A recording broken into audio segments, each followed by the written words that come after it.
One. अस्सलाम वालेकुम नाजरीन, प्रोग्राम कहता हूँ सच में खुश आमदीद।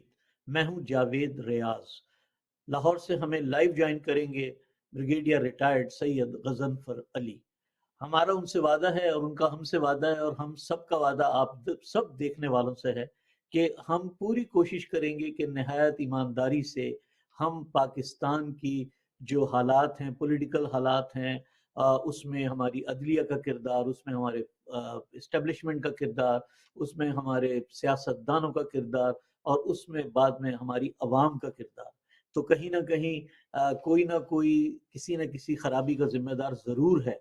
और इस खराबी को दूर करने का बेहतरीन तरीका ये है कि हम अपनी तारीख के ऊपर गुफ्तगू करें और उससे बेहतरीन नतीजा अख्ज़ करें कि हमने कहाँ गलती की, कहाँ नहीं की।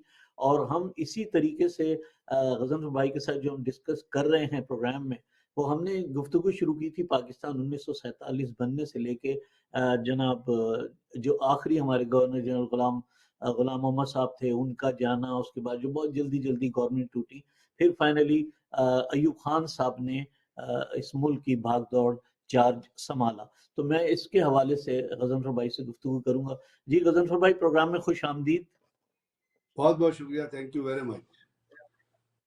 जी, मैंने जो गुफ्तगू की वो आपने सुनी होगी। तो मैं ये चाहता हूँ, आपसे दरख्वास्त मेरी ये है हमारे सुनने और देखने वालों के लिए, कि जो प्रोग्राम में हमें फीडबैक आता है, लोग हमारे लोगों में एक और भी है कि वो बहुत शाय होते हैं टेलीफोन कॉल्स करने में, लेकिन ये क्योंकि हमारे पास हम नंबर्स का ऑप्शन है हमारा, लेकिन हम ये क्योंकि हम ये इस पे कॉलर्स नहीं ले रहे हैं अभी फिलहाल, तो इस वजह से मैं कॉलर्स, लेकिन हमें राय ज़रूर देते हैं, भेजते हैं। तो उससे जो हमने नतीजा अख्ज़ किया कि उन्होंने उस तारीख को जिस पैराए से आपने बयान किया, तो वो बड़ा खूबसूरत अंदाज था, उनको बहुत पसंद आया, क्योंकि मतलब आपने हकीकत के करीब तरीन बात जाके की। तो मैं उसी सिलसिले को कंटिन्यू रखना चाहते हैं कि आप गजनफर भाई, जब मेजर जनरल इस्कंदर मिर्जा और उसके बाद से उनका तो बहुत छोटा सा पीरियड है, और फिर अयूब खान साहब आ जाते हैं, फिर 1956 का आइन, और फिर वहां से जो सिलसिला शुरू होता है, तो 1965 में 65 की जंग के बाद थोड़े से हालात चेंज होते हैं, और फिर पीरियड यहाया खान का आता है। तो मैं चाहता हूँ इसका थोड़ा सा अहाता करें कि उस वक्त डॉलर कितने रेट पे था, बाद में जब फिर डॉलर कहाँ चला गया, उससे थोड़ा बहुत लोगों को अंदाजा भी होता है। जी जी गजनफर भाई, बड़ा लंबा कैनवस बहुत बहुत शुक्रिया बिखेर दिया जावेद मैंने भाई, आपके सामने। बहुत शुक्रिया। मतलब हमने जो, चूंकि हम इस वक्त बात आप जो कर रहे हैं वो एक तो तारीख के हवाले से कर रहे हैं, जो आपका मकसद है, जैसे आपने बयान फरमाया, और दूसरा ये जी है कि तारीख के अंदर हमने पॉइंट, तारीख तो एक सीक्वेंस होता है, it's a sequence of events जी विच कीप्स टेकिंग प्लेस, और उसके अंदर उतार चढ़ाव जो है वो होते रहते हैं। लेकिन हमें यहाँ पे ज़रूरत इस अमर की है कि हम अपनी तारीख के डार्क पहलुओं को, जो नेगेटिव पहलू हैं, उनको पहचानें। पॉजिटिविटी तो ऑफ कोर्स, आज अगर आप जहाँ पाकिस्तान खड़ा है, चलें आपकी इस वक्त आज की हमारी माशी हालात ठीक नहीं है, पॉलिटिकल कन्फ्रंटेशन में हैं और अनस्टेबल चीज़ें हैं, लेकिन इसके बावजूद पाकिस्तान ने इंडस्ट्रियल फील्ड में भी, एग्रीकल्चरल फील्ड में भी, और टेक्नोलॉजिकल फील्ड में भी, साइंस के हिसाब से भी पाकिस्तान ने 1947 से लेके भी तो तरक्की काफ़ी की है।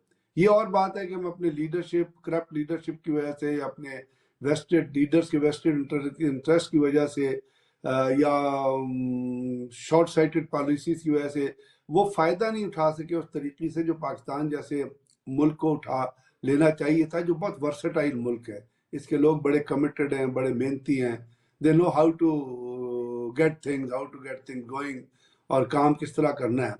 तो मैं उसके अंदर जो आपको पॉइंट आउट कर रहा था, और जैसे मैं जब वो देखता हूँ, तो पहले तो मैंने आपसे अर्ज किया था बड़ा ब्रीफली कि हमारी तारीख का सबसे बड़ा गलत पहलू तो ये रहा पहले शुरू में कि पहले 7 प्राइम मिनिस्टर आपके जो हैं उनको 1 साल, 1.5 साल, 11 महीने के अरसे में घर भेज दिया गया, घर जाना पड़ा, और ये सारी महलाती साजिशें थी। अब इसका एक रीज़न मैंने आपको उस दिन भी बयान किया था, अभी दोबारा थोड़ा सा बयान करूंगा कि जो पाकिस्तान मूवमेंट चली थी, पाकिस्तान की जो स्ट्रगल चली थी, वो ज़्यादा उसकी कंसंट्रेशन आपको नज़र आई होगी, वो जो आज का पाकिस्तान है, इसकी ट्रांसफ्रंटियर जो इंडियन सब कॉन्टिनेंट में जो इंडिया का इलाका आज कहलाता है, उसे बर सगीर, वहाँ से वो मूवमेंट शुरू हुई थी, और वो बहुत ज़्यादा कॉन्सेंट्रेटेड थी उन इलाकों में जो आप सेंट्रल आप इंडिया में चले जाएं, बॉम्बे चले जाएं, दिल्ली चले जाएं, मेरठ चले जाएं, इस इन इलाकों के गिर्द गिर्द वो था। हाँ, इसका पहला 1940 में जो करारदाद पाकिस्तान पास हुई वो लाहौर के मिंटो पार्क में हुई थी, और वो आज भी उसको ग्रेटर इकबाल पार्क के आप देखते हैं नाम से रखा गया। तो वहाँ थी, और वहाँ पे सारे मुस्लिम लीग के लीडर्स आए थे, और वहाँ कायद आज़म ने तकरीर की थी। और उसके बाद, लेकिन उस वक्त ये याद रखिएगा, उस वक्त पंजाबी यूनियनिस्ट की गवर्नमेंट थी, सरदार शौकत याद और ये लोग थे, यूनियनिस्ट की गवर्नमेंट थी। और उन्होंने पाकिस्तान के खिलाफ, पाकिस्तान के फेवर में सिर्फ एक बयान दिया था, उसका उस वक्त चीफ मिनिस्टर था सरदार शौकत याद किया, तो उनको जो है वो अंग्रेज ने, जो सरकार थी, उन्होंने उनको सेंसर किया कि जी अगर आपने अपना बयान विड्रॉ ना किया तो हम आपको चीफ मिनिस्टर से फारिग कर रहे, तो ही विड्रू हिज स्टेटमेंट। तो अब जब ये पाकिस्तान बन गया तो यहाँ पे, और आपको पता है जब पाकिस्तान बन रहा था तो आज के जो बहुत सारे पाकिस्तान के पॉलिटिकल लीडर्स हैं, बहुत सारे लोगों को पता होगा, आपको पता है कि जमात इस्लामी के जो मौलाना मौदूदी साहब थे, he was not in favour of Pakistan. ये तो तारीख का वाक़या है, इसमें कोई मतलब जातियात की बात नहीं है। दूसरी बात, फिर जो पाकिस्तान का एक अभी बहुत बड़ा लीडर बनता है फजल रहमान, जिसका बेटा भी मिनिस्टर है, खुद वो कश्मीर कमेटी का चेयर भी रहा, और जो कश्मीर कमेटी के साथ जो लूटमार की वो अलग बात है। लेकिन उसका जो बाप थे मुफ्ती महमूद, उसका आपको याद होगा, उसने कैटेगोरिकली कहा था कि जी मैं पाकिस्तान, वो पाकिस्तान बनने का मुखालिफ था। उसने कहा मैं पाकिस्तान बनाने के मतलब कहना नहीं चाहिए, वो लफ्ज़ अल्लाह की मार उस पर कि जी गुनाह में शरीक नहीं था। उसके साथ साथ आपने देखा ANP थी वहाँ पे सरहद में, ANP के जो बाचा खान था, जो गफ्फार खान, जो दफन भी जाके हुआ काबुल में, वो पाकिस्तान के मुखालिफ था।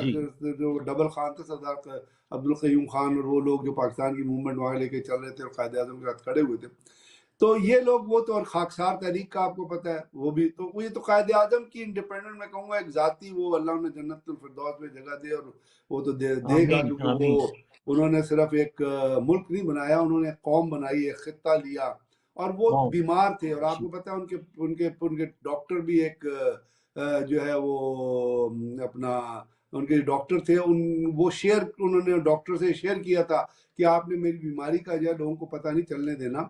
और हेड्स ऑफ फारसी थे उनके डॉक्टर, आपको याद होगा, उन्होंने किसी को पता नहीं चलने दिया कि कायद आज़म किस तरह बीमार है। आपको पता है 1947 में जब पाकिस्तान बन गया, फिर कायद आज़म बीमार हो गए, ज़ियारत तशरीफ ले गए।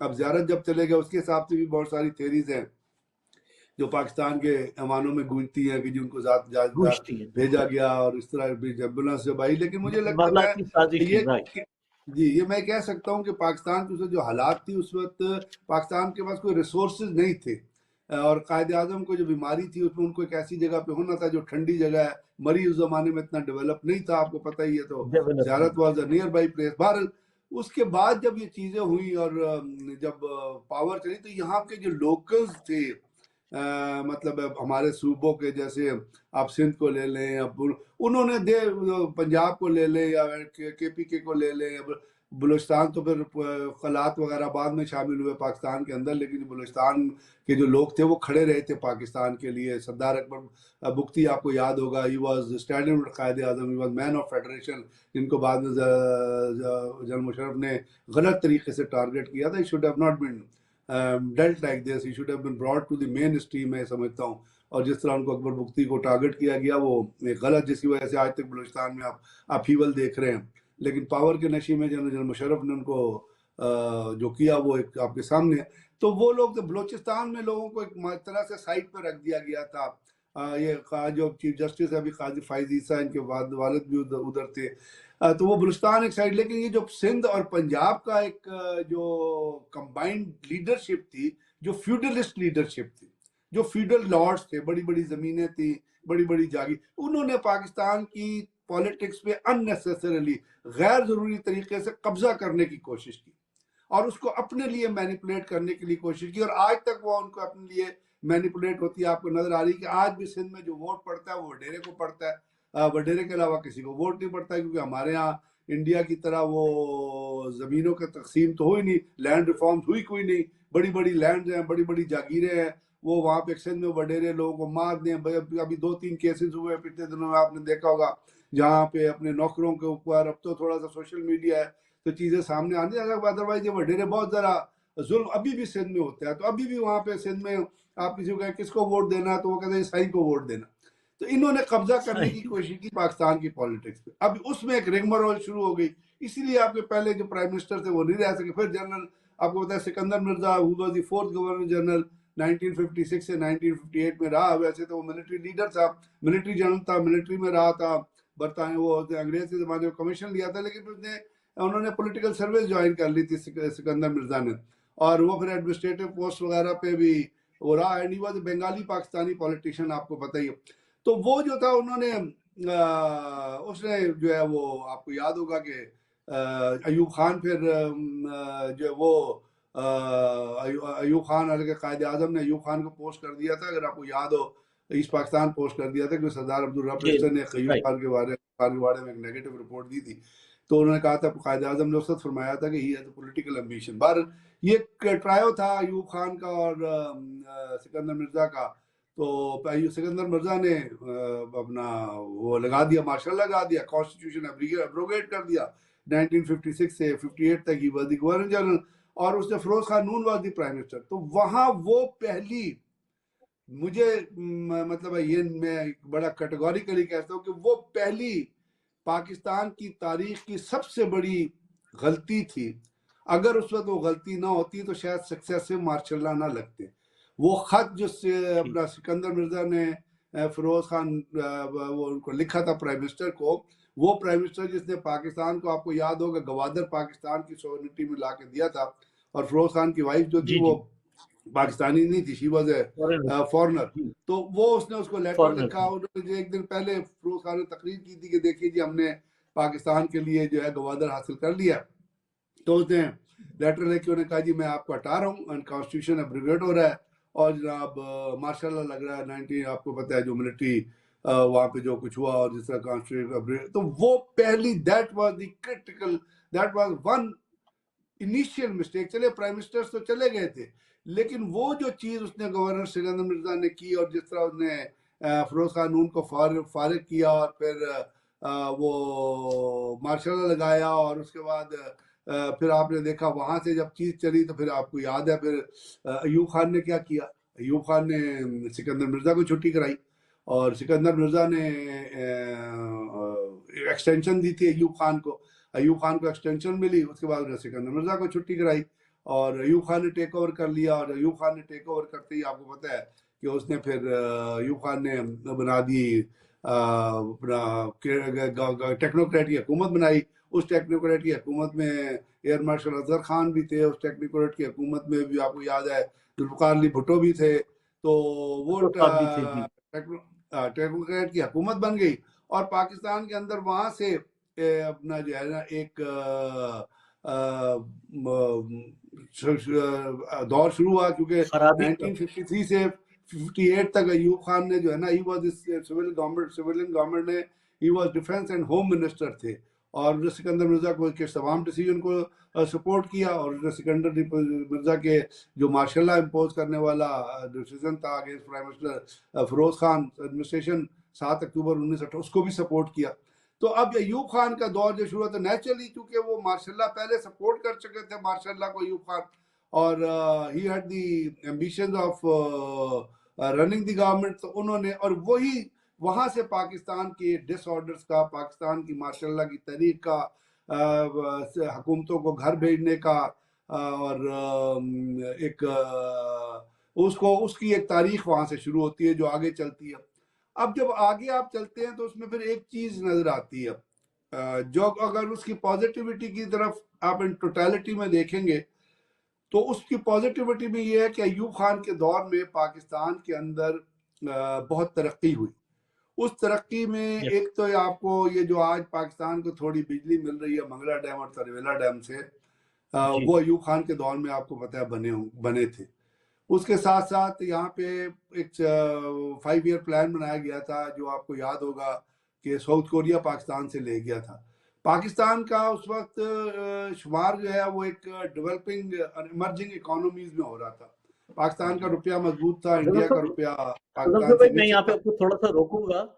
ہم اس پہ ایوب خان کے یہ تربیلا ڈیم اور منگلا ڈیم سے آگے کی گفتگو کریں گے، لیکن ہمیں لینا ایک مختصر سا کمرشل بریک.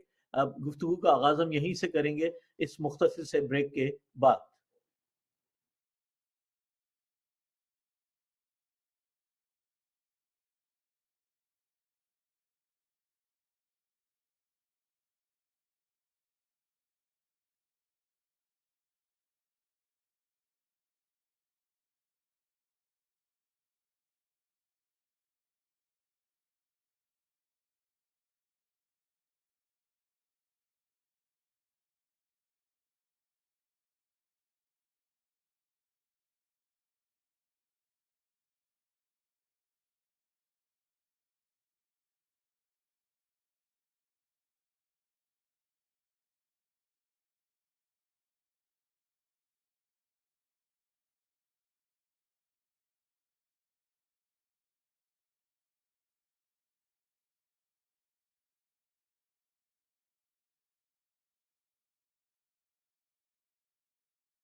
ناظرین، پروگرام میں ایک بار پھر خوش آمدید.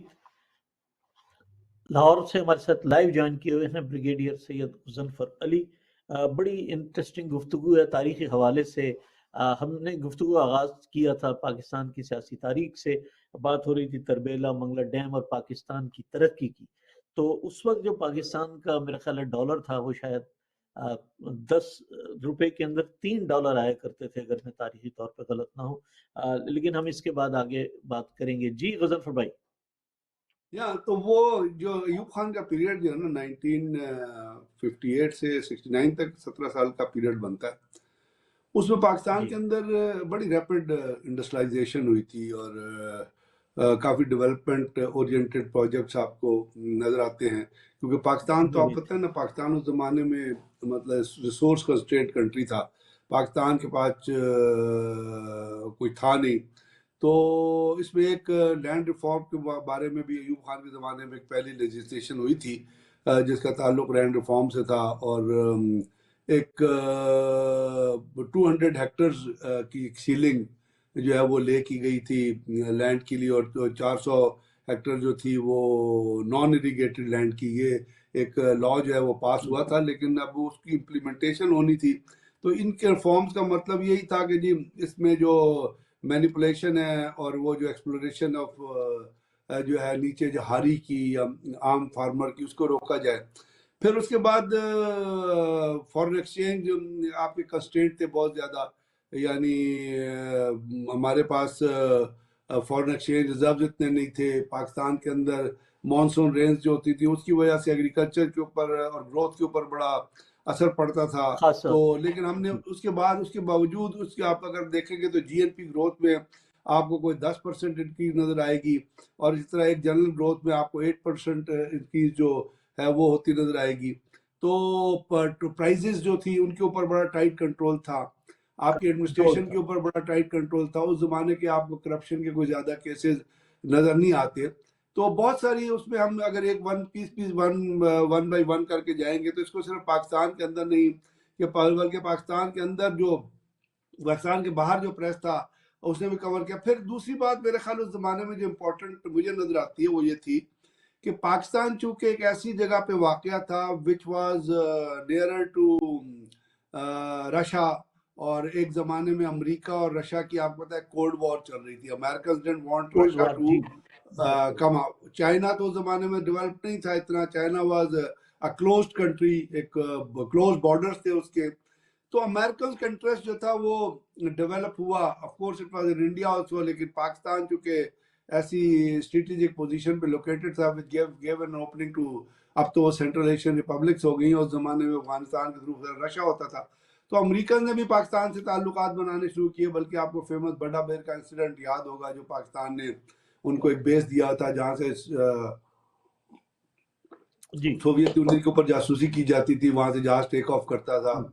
वो एक बहुत बड़ा क्राइस था अयूब खान के साथ। फिर अयूब खान का पहला विजिट भी आपको याद होगा, उससे पहले लियाकत अली खान का भी विजिट याद होगा कि उनको बहुत ज्यादा अपना बहुत बड़ा स्ट्रॉन्ग वेलकम दिया गया था पजीराई अमेरिकन ने। फिर उसके बाद आपको पता है जैकलिन कैनेडी जो है अपना वो भी पाकिस्तान आई थी, और बड़ा वो एक आई थी बशीर सारबान वाला वाकया आपको याद होगा, एक जी, ऊँट वाला लंदन था भी जा जिसको सर जी दिया, तो वो उनको अपने फिर साथ लेके गए, ले वो गए थे। अमेरिका भी गया। तो ये एक एक अंडरस्टैंडिंग थी which was basically based on the American interest. Pakistan का भी इंटरेस्ट इसलिए था कि पाकिस्तान को तो पैसे चाहिए थे। फिर अमेरिकन ने उस जमाने में पाकिस्तान आर्मी जितनी रियाम हो गई है, और पाकिस्तान के अंदर जो वेपनरी आई है, खास तौर पे जो हमने एक आर्मर का और टैंक्स का जो हमें मतलब हमने अपने आर्मर डिवीजन जो रेस किए, और वो सबसे लेटेस्ट टैंक्स थे जो हमें दी गए। फिर वेपनरी जो है, फिर उनकी मदद से आपको ये Pakistan ordnance factory walk and जो है, that was the first ordnance factory which came in Pakistan. It's a big ordnance factory, अभी तो अल्हम्दुलिल्लाह वो 6-7 ऑर्डिनेंस फैक्ट्रीज बनी। तो उस जमाने में उसको वो वहाँ पे जो टेक्नोलॉजी हम ज्यादातर बेस कर रहे थे अमेरिकन टेक्नोलॉजी, उस वक्त थी अमेरिकन जी टेक्नोलॉजी, रशियन टेक्नोलॉजी, चाइनीज तो थे नहीं सामने, चाइनीज तो बहुत डेवलप ही इंडिपेंडेंट नहीं थी। बहुत गया। तो रशियन थे, Russian technology was a primitive technology because they were not open to the western technological mayor, western science. तो ये अमेरिकन थे, तो अमेरिकन ने पाकिस्तान को ये जो G3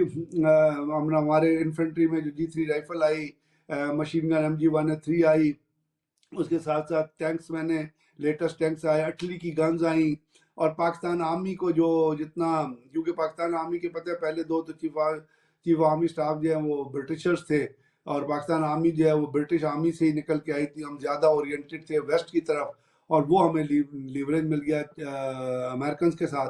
तो अमेरिकन ने पाकिस्तान को वो ये अपना काफ़ी मदद की पाकिस्तान की in the formative stage, initial stages में जिस तरह हुआ। तो अब अयूब खान क्योंकि मिलिट्री लीडर था, पॉलिटिकल गवर्नमेंट को थी नहीं थी, that suited American. Actually American को उस जमाने पे ये सूट नहीं करता था कि यहाँ पे कोई पॉलिटिकल गवर्नमेंट हो। वो चाहते थे कि डिसीजन जो है वो एक आदमी से ओरिजिनेट हो, और एक ही आदमी सारे डिसीजन ले, और वो भी एक ही आदमी से हैंडल करे, एक ही आदमी से डील करे। क्योंकि उनका इंटरेस्ट था, जो मैंने आपसे बताया रशियन के खिलाफ उनका जो इंटरेस्ट, उस जमाने में कम्युनिज्म बहुत बड़ा थ्रेट था, यानी कम्युनिज्म का थ्रेट जो है उसको जी बहुत बड़े थ्रेट के तौर पे देखा जाता था। और ये समझा जाता था बल्कि जब जन जियाउल भी आया, जब आप later part of the history में जाएंगे, तो जन जियाउल के जमाने में भी अमेरिकन जो थ्रेट प्ले करते थे वो कम्युनिज्म का थ्रेट प्ले करते थे कि रशियन कम्युनिज्म अफगानिस्तान राइट में आ गए रशिया हैं।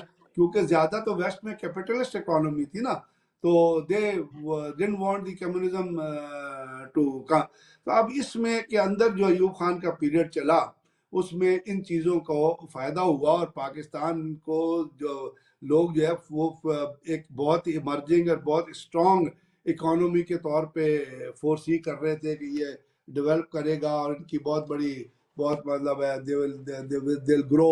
और जैसे मैंने आपसे अर्ज किया कि अयूब खान के ज़माने में जो पाकिस्तान का पहला वो लगा था फर्स्ट 5 ईयर प्लान जो था, वो भी अमेरिका, वो जो साउथ कोरिया जो है वो लेके गया, और उन्होंने अपने मुल्क में इम्प्लीमेंट किया। फिर हमारी इस ज़माने में आपको याद है स्टेट बैंक की का वजूद में आया, फिर पाकिस्तान ओरिएंट एयरवेज जो थी उससे PIA बनी, and PIA was one of the very finest airline. और उसमें आपको याद है कि बहुत सारे डिग्निटरीज ने ट्रेवल किया, उन्होंने उसको PIA को अप्रिशिएट किया।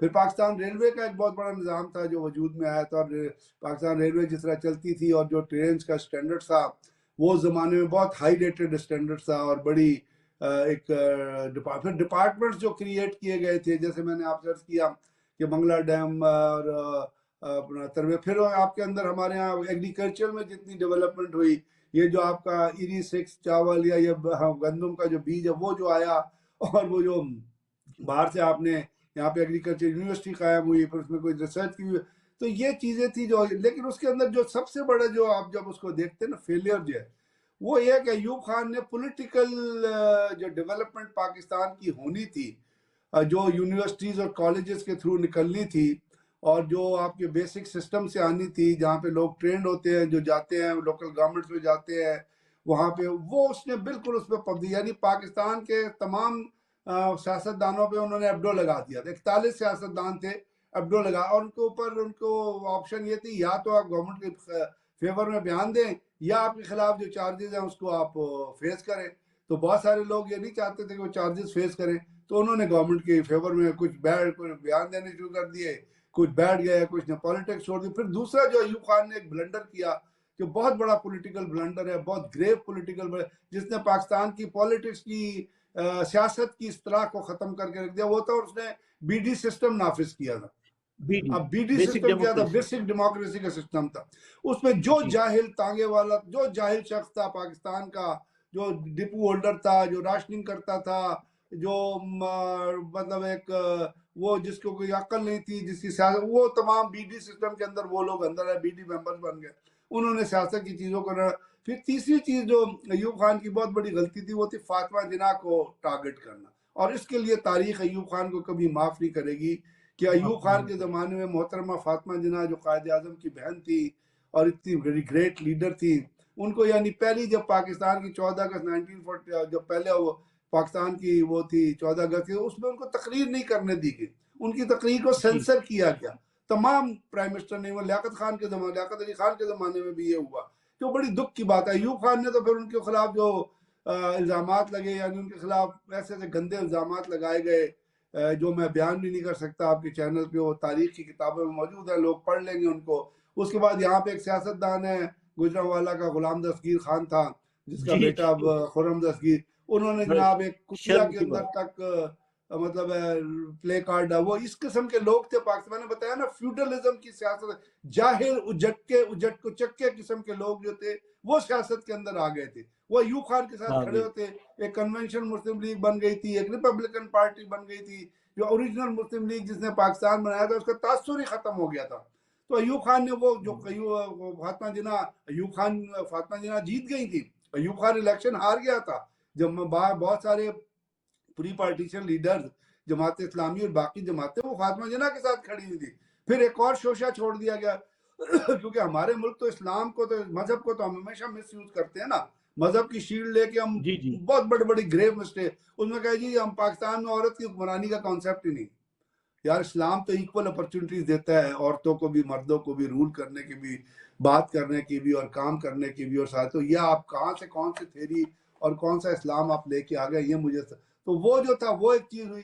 پھر اس کے بعد آگے اتنی ترقی ہو رہی تھی، آپ کو ضرورت نہیں تھی اس وقت جو ہے بھٹو صاحب نے اور لوگوں نے ایوب خان کو مس گائیڈ کیا، اور اس مس گائیڈنس میں کیا ہوا کہ ایوب خان جو ہے 65 کی وار میں ہم انٹر ہو گئے۔ اب 65 کی وار میں انٹر ہونے کے بڑے کانسیکوینس، 65 کی وار سے پہلے آپ کو یاد ہے کہ نصرت فورس کریٹ کی گئی تھی، اور ہم نے اس وقت ایک اسٹریٹجک تھنکنگ یہ تھی جس میں بھٹو صاحب ایکولی شامل تھے، کیونکہ وہ روزانہ جاتے تھے، 12 ڈویژن کا ہیڈ کوارٹر تھا، جنرل اختر علی ملک اس کے جی او سی تھے 12 ڈویژن، تو بھٹو صاحب شام کو ان کے پاس پہنچ جاتے تھے، اور بھٹو صاحب تو آپ کو پتہ ہے وہ چاہتے کہ جی کشمیر کو فتح کر کے وہ کشمیر کے فاتح بن جائے، تو انہوں نے جناب وہاں پہ مجبور کیا، ایوب خان کو بھی مجبور کیا، انہوں نے کہا جی یہ رائٹ ٹائم ہے کشمیر آزاد کرانے کا، تو انہوں نے کوئی گوریلا فورسز بنائی، ان کو کشمیر میں لانچ کر دیا گیا، وہ 8-6-7 فورسز تھی، اس میں بہت سارے بڑے ڈیرنگ اور بڑے بریو لوگ تھے جو وہاں گئے، اور کشمیر تو تیار نہیں تھا کسی طرح آزادی کے لیے، تو وہاں پہ جو لوکل کشمیری تھے उन्होंने भारतीय फौज को रिपोर्ट करना शुरू कर दी कि जी ये घुसपैठिए आए हुए हैं, लोग यहाँ आए हुए हैं। तो उनके खिलाफ उन्होंने ऑपरेशन हुआ और ना वो बहुत सारे लोग शहीद हो गए, वापस ही नहीं आए, और उसकी जिम्मेदारी किसी ने नहीं ली, ना किसी सरदारी ने नहीं भुट्टो ली। साहब ने ली जिम्मेदारी। तारीख के इस मोड़ पे गजनफर भाई, तारीख के इस मोड़ पे मैं आपको रोकूंगा। कश्मीर के हवाले से जो एडवेंचर किया गया और उसमें जो सियासी किरदार थे, हम इसके ऊपर हमारे अगले आने वाले प्रोग्राम में गुफ्तगू करेंगे। हमारे पास हमेशा वक्त की किल्लत होती है। आपके टाइम का बहुत शुक्रिया नाज़रीन। आप हमें कॉल करके बता सकते हैं 1-800-702-4302 पर अपनी राय दीजिए, और आप हमें व्हाट्सएप पे भी मैसेज कर सकते हैं। दुनिया में जहां भी है आप हमारा प्रोग्राम देखते हैं, 7738285126 व्हाट्सएप नंबर है।